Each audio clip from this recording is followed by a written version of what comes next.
లో చట్టం చేయబడి 2010లో అమల్లోకి వచ్చినటువంటి రైట్ టు ఎడ్యుకేషన్ చట్టం మరి తెలంగాణ రాష్ట్రంలో నేటికి అమలు కాకపోవటానికి గల కారణాలని చూపిస్తూ మరి తెలంగాణ రాష్ట్రం ఏర్పాటు అయితేనన్నా ఈ రాష్ట్రంలో ఉన్నటువంటి బడుగు బలహీన వర్గాలకు మేలు జరుగుతుందనేటటువంటి ఆలోచనతోనే ఎంతోమంది బడుగు బలహీన వర్గాల ఆత్మ బలిదానంతో తెచ్చుకున్నటువంటి తెలంగాణ రాష్ట్రంలో కూడా మరి రైట్ టు ఎడ్యుకేషన్ అనేటటువంటి చట్టం ఉందనేటటువంటి వాస్తవాన్ని కూడా తెలవకుండా మరి రాష్ట్రాన్ని పరిపాలించినటువంటి దుర్మార్గుల పాలనకు మరి చమరగీతం పాడి మరి ప్రత్యామ్నాయమైనటువంటి కాంగ్రెస్ పార్టీని అధికారంలో తీసుకొస్తే మరి 2009లో పార్లమెంట్లో చట్టం చేసినటువంటి కాంగ్రెస్ పార్టీ మరి వాళ్ళ అధికారంలోకి వచ్చి మరి 2.5 సంవత్సరాలు గడిచిపోతున్నప్పటికీ కూడా మరి యొక్క రైట్ టు ఎడ్యుకేషన్ అనేది అమలు చేయకుండా నీరు గార్చడాన్ని నిరసిస్తూ తెలంగాణ రాష్ట్ర వ్యాప్తంగా ఇవాళ తీన్మార్ మల్లన్న గారి నాయకత్వంలో తెలంగాణ రాజ్యాధికార పార్టీ మరి పిలుపు మేరకు ఇవాళ ఇందిరా పార్క్ చౌరస్తా దగ్గర మరి అశేషమైనటువంటి తల్లిదండ్రులందరూ కూడా ఇవాళ పెద్ద ఎత్తున ఈ యొక్క ఇందిరా పార్క్ ధర్నా కార్యక్రమానికి రావడాన్ని స్వాగతిస్తూ మరి వాళ్ళ తెలంగాణ రాష్ట్రంలో బీసీలలో వస్తున్నటువంటి చైతన్యానికి మరి ఇది సూచనగా మేమందరం కూడా అభివర్ణిస్తూ మరి ఈనాడు ఏదైతే అసెంబ్లీలో ఉన్నటువంటి ఉప ముఖ్యమంత్రి బట్టి విక్రమార్క గారు ఆనాడు ప్రతిపక్షంలో ఉండి మరి ఎందుకు ఈ రైట్ టు ఎడ్యుకేషన్ అమలు చేయట్లేదని ప్రశ్నించినటువంటి గొంతుక ఇవాళ ఎక్కడ మూగపోయింది, ఎందుకు ఇవాళ ఆ యొక్క రైట్ టు ఎడ్యుకేషన్ గురించి మాట్లాడతలేరు? ఇవాళ కార్పొరేట్ స్కూళ్ళలో కార్పొరేట్ కాలేజీలలో 25% ఉచిత నాణ్యమైనటువంటి విద్య అందితే మరి బడుగు బలహీన వర్గాలు అభివృద్ధి చెందుతారు.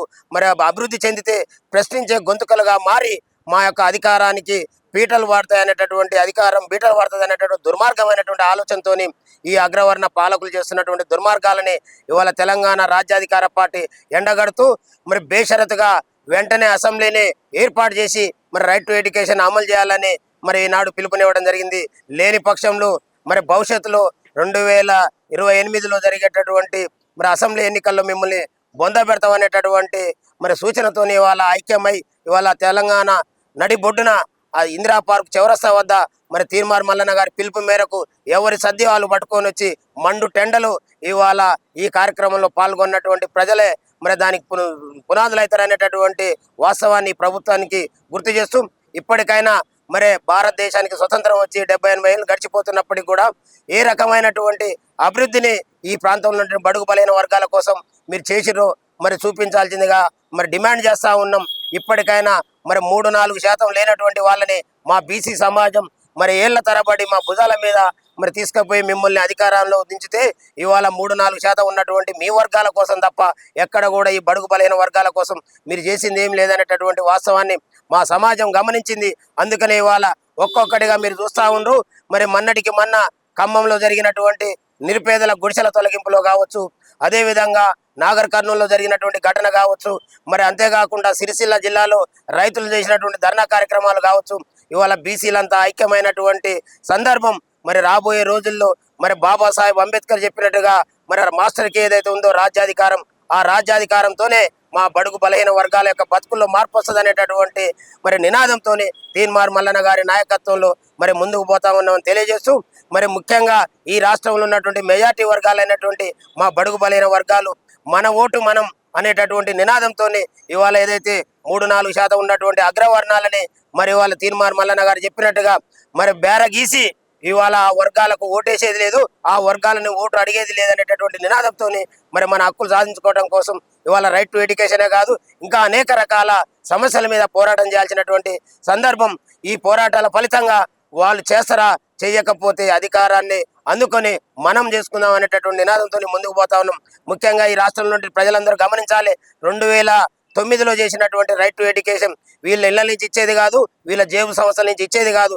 ఇక్కడ విద్యా వ్యవస్థ నడిపిస్తున్నటువంటి విద్యా సంస్థలు మరి 100 మంది విద్యార్థులు ఉంటే 25 మంది పేద విద్యార్థులకు విద్యను అందించాల్సినటువంటి వాటిని కూడా మరి వీళ్ళు అమలు చేయట్లేరంటే అర్థం వాళ్ళతోని మరి వసూళ్ల రాజ్యాన్ని మరి వసూళ్లు తీసుకొని మరి ఆ యొక్క దోపిడీకి తెగబడి ఆ దోపిడీ మరి ఈ రకమైనటువంటి చట్టాన్ని అమలు చేస్తే ఆ దోపిడీ ఉండదు కాబట్టి మరి వాళ్ళ పేద ప్రజలు నోర్లు కొట్టి దోచుకుంటున్నటువంటి దుర్మార్గుల్ని బొంద పెట్టాల్సినటువంటి అవసరం ఉంది. 2019లో మరి ఏదైతే ఈ రాష్ట్రంలో కులగణనల ద్వారా లెక్కలు చూపించారు 11% ఉన్నటువంటి మరి అగ్రవర్ణాలకు మరి అందులో ఉన్నటువంటి ఎస్సీ ఎస్టీ బీసీ కానటువంటి పేద వర్గాల కోసం ఈడబ్ల్యూఎస్ రూపంలో 2019లో చట్టం చేస్తే మరి వారం రోజులు తిరగక ముందే ఈ రాష్ట్రాలు మరి ఆ యొక్క బిల్లుని అమలు చేస్తూ ఆ చట్టాన్ని అమలు చేస్తూ మరి 5% 3% ఉన్నటువంటి వాళ్ళకు 10% ఎందుకు ఇస్తున్నారు?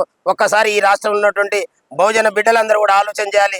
దీనికి కారణం మరి వాళ్ళ చట్టం చేసే కాడికి వాళ్ళని పంపించి ఓట్లేసే యంత్రాలుగా మనం మారుతా ఉన్నాం కాబట్టి మనకి అన్యాయం జరుగుతుంది అనేటటువంటి వాస్తవాన్ని ఇప్పటికైనా గ్రహించినందుకు మరి ఈ రాష్ట్రంలో ఉన్నటువంటి మెజార్టీ వర్గాలకు ధన్యవాదాలు తెలియజేస్తూ భవిష్యత్తులో మన పోరాటం ఈ యొక్క చట్టాల కోసం వీటి కోసం కాదు, రాజ్యాధికారమే అంతిమ లక్ష్యంగా ముందుకు సాగాలని పిలుపునిస్తూ ఈ కార్యక్రమంలో పాల్గొన్న మా ఎస్సీ ఎస్టీ బీసీ మైనార్టీ వర్గాలందరికీ కూడా ధన్యవాదాలు తెలియజేస్తా ఉన్నాం. ప్రభుత్వ స్కూళ్లలో కార్పొరేట్ స్థాయిలో తీర్చిదిద్దకపోవడానికి ఈ రాజకీయ నాయకులే వాళ్ళ స్కూళ్ళు వాళ్ళ కాలేజీలు ఉన్నందుకే తీరుస్తారా? అదొక పాయింట్. ప్రశ్నిస్తారనేది ఉంటుంది కాబట్టి అందుకు తీర్చిదిద్దుతలేరా? ఏంది 2 పాయింట్లు? అంటే ముఖ్యంగా ఇవాళ ఒక బాబాసాహెబ్ అంబేద్కర్ రాజ్యాంగం రాసేదానికి పోయిందంటే కారణం విద్య. మరి అలాంటి విద్య ఈ బడుగు బలహీన వర్గాలకు నాణ్యమైనటువంటి విద్య అందితే ఖచ్చితంగా ఒక తీన్మార్ మల్లన్న లాంటి వాళ్ళు, ఒక ఒడ్డజానే లాంటి వాళ్ళు ఈ రాష్ట్రంలో ఇంటికొక తీన్మార్ మల్లన్నలు తయారవుతారనేటటువంటి దుర్మార్గమైనటువంటి ఆలోచనతోనే ఇవాళ విద్యా వ్యవస్థలో ఈ ఏదైతే 21 ఆర్టికల్ ద్వారా మరి నిర్బంధ విద్య 6 సంవత్సరాల నుంచి 14 సంవత్సరాల వరకు ఉన్నటువంటి పిల్లలకు మరి ఖచ్చితంగా ఇవ్వాల్సినటువంటి విద్యను కూడా మరి ఈ వర్గాలు అమలు చేయకపోవడానికి కారణం మరి ఈ జాతులు చైతన్యం అయితే మరి వీళ్ళు ఇలా అధికారానికి దూరం అవుతారు అనేటటువంటి దుర్మార్గ కుట్రలతోనే మరి రకమైనటువంటి నిర్లక్ష్యాన్ని వహిస్తారు అనేటటువంటిది వాస్తవం. కోమటిరెడ్డి వెంకటరెడ్డి ప్రతీక్ ఫౌండేషన్ ఆధ్వర్యంలో నల్గొండలో అద్భుతమైన స్కూల్ నిర్మాణం జరిగింది. పిల్లలు కూడా ఎడ్యుకేషన్ అడ్మిషన్ నోపోవడానికి పెట్టేశారు, అడ్మిషన్ లేవండి. తెలంగాణ వ్యాప్తంగా ఎప్పుడు రావాలంట అంటున్నాం. అంటే ఇవాళ తన కొడుకు మీద ఉన్నటువంటి ప్రేమతోనే, తన కొడుకు అకాల మరణం చెందడంతోనే తన కొడుకు పేరు మీద ఏర్పాటు చేసినటువంటి ఫౌండేషన్ ఇంత సక్సెస్ అవుతుంది. మరి ఈ రాష్ట్రంలో ఉన్నటువంటి మెజారిటీ వర్గాలు మరి వాళ్ళని చట్టం చేసే కాడికి పంపిస్తే వాళ్ళ పరిధిలో ఉన్నటువంటి ప్రభుత్వ పాఠశాలలు ఎందుకు కావట్లేదు అనే దాని మీద మరి మీరే ఆలోచన చేయాలి. తన కొడుకు మీద ఉన్నటువంటి ప్రేమ మమకారం మరి ఆ ప్రభుత్వ పాఠశాలల మీద ఎందుకు ఉండట్లేదు అంటే ఆ ప్రభుత్వ పాఠశాలల్లో ఉన్నటువంటి చదువుకున్న పిల్లలు మరి ఇలాంటి సౌకర్యాలు కల్పిస్తే మరి అన్ని స్కూళ్ళ నుంచి నాణ్యమైనటువంటి విద్య దొరికి మరి వాళ్ళు రేపు చైతన్యవంతులై మళ్ళీ ఆయన పీటల కిందికి నీళ్ళు వస్తాయనేటటువంటి భయంతో అక్కడో ఇక్కడో అరాకొరా అంటే ఓన్లీ ఆయన కొడుకు పేరు మీద పెట్టినటువంటి ఫౌండేషన్తో పెట్టినటువంటి స్కూళ్ళలోనేమో మంచి నాణ్యమైన విద్య దొరుకుతుంది. మరి ప్రభుత్వానికి ఈ పేద వర్గాలు కడుతున్నటువంటి పన్నుల ద్వారా వస్తున్నటువంటి పైసలు తీసుకుపోయి ఖర్చు చేసే కాడ మాత్రం టీచర్ ఉంటే అటెండర్ ఉండడు, అటెండర్ ఉంటే టీచర్ ఉండడు, ఉంటే నీళ్ళు తాగటానికి మంచి నీళ్ళు ఉండవు, టాయిలెట్ పోతానికి టాయిలెట్స్ ఉండవు. అంటే ఏంది అంటే ఈ రకమైనటువంటి సౌకర్యాలు కల్పిస్తే ఈ పేద మధ్యతరగతి వర్గాలు మరి గొప్ప చదువుకొని ఉన్నతమైనటువంటి ఆలోచనలు చేస్తే మరి 3-4% లేనటువంటి మనం పరిపాలనకు దూరం అవుతాం అనేటువంటి దుర్మార్గమైనటువంటి ఆలోచనతోనే కావాలని నిర్లక్ష్యం చేస్తున్నారు అనేది వాస్తవం. మేమేమంటున్నాం అంటే ఉన్న స్కూళ్ళల్లో టీచర్లను ఇవ్వండి, ఉన్న స్కూళ్ళల్లో పిల్లలకు కావాల్సినటువంటి టాయిలెట్లు ఇవ్వండి, ఉన్న స్కూళ్ళల్లో చదువుకునేటటువంటి వాళ్ళకు బుక్స్ ఇవ్వండి, వాళ్ళకి అన్ని సౌకర్యాలు కల్పిస్తే ఉన్న స్కూల్ అనేది మంచి టీచర్లు ఉంటే నాణ్యమైన చదువు వస్తుంది. మాకు ఏసీలో ఇంకేదో ఇప్పటి వరకు చదువుకున్న వాళ్ళందరూ ఏసీలలో చదువుకునే వాళ్ళ దోపిడీ కోసం ఇవాళ కోట్ల రూపాయలను తీసుకొని వచ్చి దోపిడీ చేయడానికి ఇంటిగ్రేట్ ఒక ఆయనేమో KG to PG ఇస్తానే 10 ఏళ్ళు ఉండు, KG to PG అన్నాడు, రిక్షా తోలేటని బాబు నా మనోడు ఒకే స్కూల్లో చదవాలన్నాడు. ఇవాళ వాళ్ళ కొడుకులు పోయి బిడ్డ కొడుకులు పోయి అమెరికాలో ఉంటాడు, కొడుకులు పోయి లండన్లో ఉంటారు. మా వాళ్ళు మాత్రం ఇంకా గ్రామీణ ప్రాంతంలో పాఠశాలల్లో టీచర్ లేక అటెండర్ లేక అరకొర వసతులతోని చాలిచాలని చదువులతోని గడుపుతా ఉన్నారు వాళ్ళ జీవితాలు.